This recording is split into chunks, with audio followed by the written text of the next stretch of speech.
Coming up on AC 24/7, a closer look at the AI bot that's writing essays and more. How Chatgpt could change medicine and criminal justice as we know it. Plus, a power-deadly earthquake strikes Syria and Turkey, and the death toll continues to grow.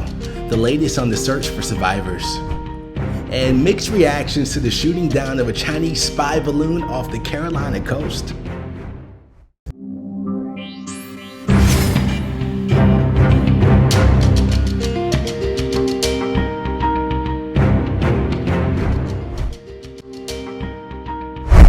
Hey there, welcome to AC 24/7. I'm your host, Lamar Baldwin.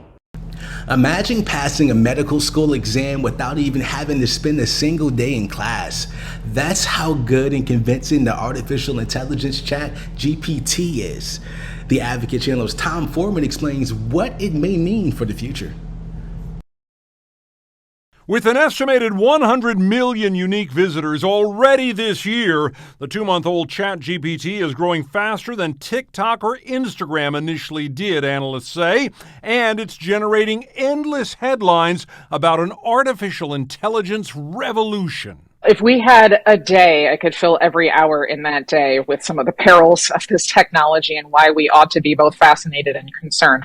Chatgpt uses a vast database coupled with artificial intelligence, AI, to solve math problems, generate computer code, and most of all, write sentences, paragraphs, whole pages that seem very human.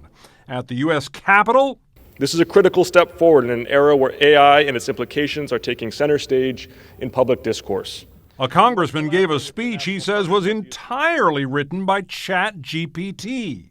I wanted to spotlight this for Congress so that we have a debate now about purposeful policy for AI and not be 10 years behind the ball like I think a lot of policy was for social media.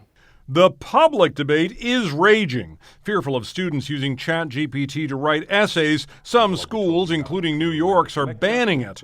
Professors are saying they may not be able to spot it. And in business, Chatgpt is reportedly assisting executives, checking in with clients, and collecting converts. I don't see anything wrong with the CEO using it to send letters. That sounds like a good idea to me. In legal circles, the bot is passing law exams and finding more fans. You can have it read police reports. You can have it see if witnesses gave contradictory testimony. Even in medicine, the buzz over bots helping direct treatments is deafening. What this technology could really enable, and has already started enabling us, is to suddenly suggest things that we might not be thinking of at all. It will absolutely save lives. Against that backdrop, Microsoft is investing billions in OpenAI, the company behind Chatgpt, even as other companies are scrambling to develop their own chatbots and apps to detect the work of AI in school papers, news reports, and more.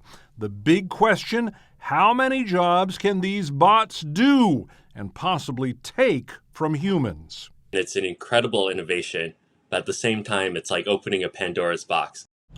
An AI Chatgpt can answer follow-up questions, admit mistakes, and reject inappropriate questions. It's free to use right now while it's being tested. Thousands are dead following a 7.8 magnitude earthquake that has hit Turkey. Biden is promising aid and support to the country. The Advocate Channel's Isabel Rosales reports. From under the dust and rubble, a small hand reaches out. Volunteer white helmet rescuers pulling out a Syrian boy from the debris, alive. But their frantic search for life is not enough. We need help, we need support, immediate support from anyone who can support us.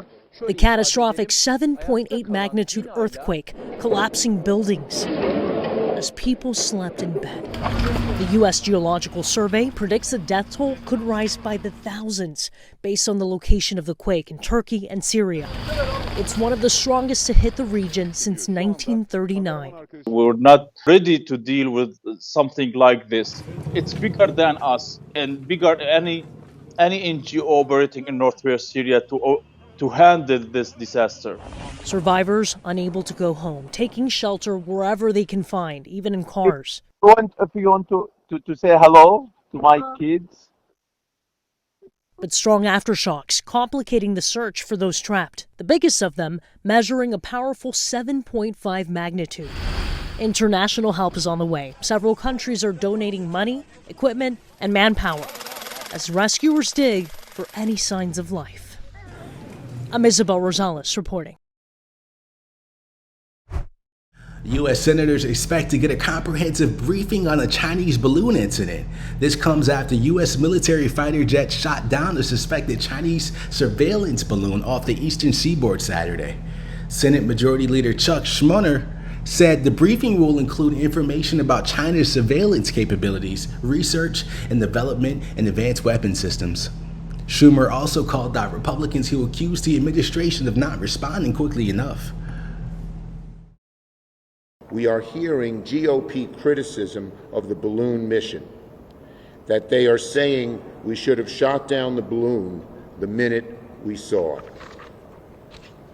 I would use two words in answering these GOP criticisms.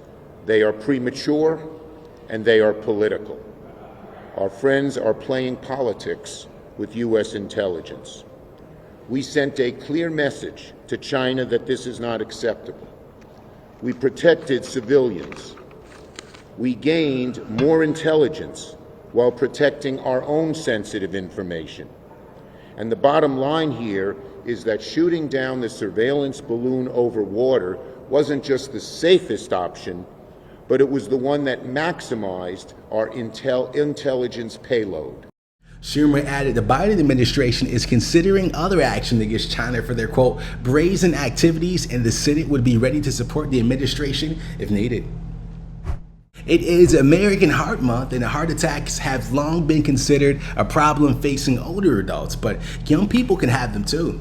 Recent research finds of those who suffer heart attacks at a young age, 1 in 5 were 40 years old or younger, and that number is rising. Mandy Gaither has more on the subtle signs of a heart attack. At age 30, Dave Conway felt his energy level drop. He was tired more often and couldn't bounce back like he used to.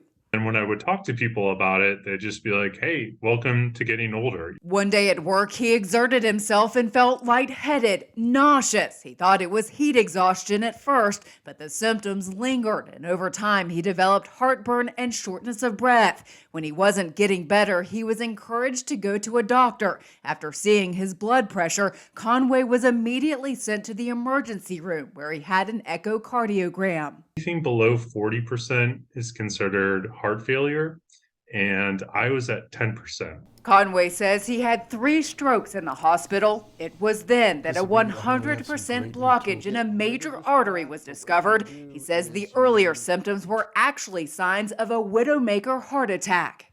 My cardiologist said, had I not come in when I did, I probably would have just gone to bed that night and never woken up. Cardiologist Lakshmi Mehta with Ohio State University's Wexner Medical Center says it's important for everyone, regardless of age, to know the symptoms, including chest discomfort or pain that radiates to the shoulder, back, neck, or jaw, shortness of breath, nausea, indigestion, intense fatigue. There is something acutely new in you and it doesn't make sense, then you want to seek immediate medical attention. 5 years later, Conway's focused on a healthy lifestyle. I realized that I was happy to be here today. For Health Minute, I'm Mandy Gaither.